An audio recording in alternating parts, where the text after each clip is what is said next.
ቅዱስ ገብርኤል ሰው እርዳ ሲሉት ደስ ይለዋል። ደስ እያለው ነው የሚመጣ። እውነቴን ነው የምነግራችሁ። ደስ እያለው ይቀድሞ ደግሞ ደስታ ታድሎታል። ሁልጊዜ በቅዱስ ገብርኤል እንደው በደብሩ በሰፈሩ ሁሉ ዞር ዞር ያለ ሰው ደስታ ሳይሰማ አይውልም። ከልቤ ነው የምነግራችሁ። እንደው ሰበካ ጉባኤው ደብሩ እንዲፈጸም እንደዚያ ያበል ብሎኝ እንዳይመስላችሁ። ከልቤ ነው እማምላክን እማምነው እንደምናገር። ቅዱስ ገብርኤል የደስታ መልአክ ነው። ዘይት ደስ ያሰኛል። ሲቀቡት ፊት ያበራል። ደስ ያሰኛል። የእግዚአብሔር ስም ደስታ ነው። ቅዱስ ገብርኤል ይሄን ስም ተሸክሞ ይመጣል። ስንጠራው ይሄ ስም ይመጣል። ለድንግል ማርያም ደስታ ነገራት። ለሶምሶን እናቶች ለማኑሄና ለእናቱ ለእናት አባቱ መጽሐፈ መሳፍንት ምዕራፍ 13 ላይ እንደምታነቡት ልጅ አጥተው ሲኖሩ ትወልዳላችሁ ብሎ ደስታ ነገራቸው።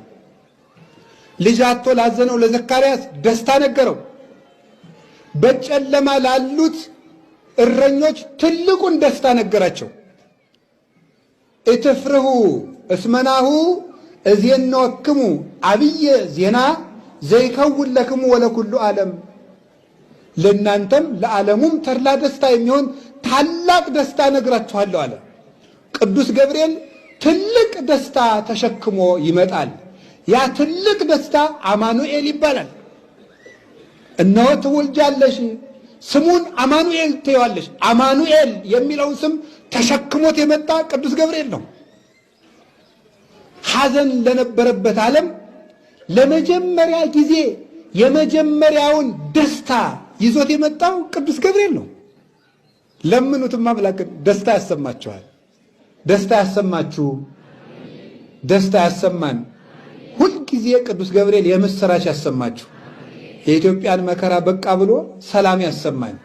መልአከ ሰላም ነው ቅዱስ ገብርኤል። አትፍሩ የሚል ፍርሃት የሚያርቅ መልአክ ነው። ዘካርያስ አትፍራ አለው። ሊቃውንት ሲተረጉሙ ለመልአክ ፍርሃት አርቆ መናገር ልማድ ነውና ይላል። መልአክ ፍርሃት አርቆ ይናገራል። ሰይጣን ግን ፍርሃት አርቆ አይናገርም። ፍርሃት ያርቃል፣ የተቋጠረ ይፈታል። የእግዚአብሔር ስም ያረፈበት ስም ሁሉ ይፈራል። ዳንኤል በሉ እስኪ። ምን አስተዋላችሁ እዚህ ውስጥ? ኤል። አዎ ዳንኤል። ይህን ስም ተሸክሞ ዳንኤል የት ገባ? ጉድጓድ ውስጥ። አንበሶቹ ቆረጠሙት የለም። እንደምን አለህ ዳንኤል፣ እንዴት ሰነበትክ ብለው እግሩን ትቢያውን ላስ ደህና መጣ ወይ ብለው እንኳን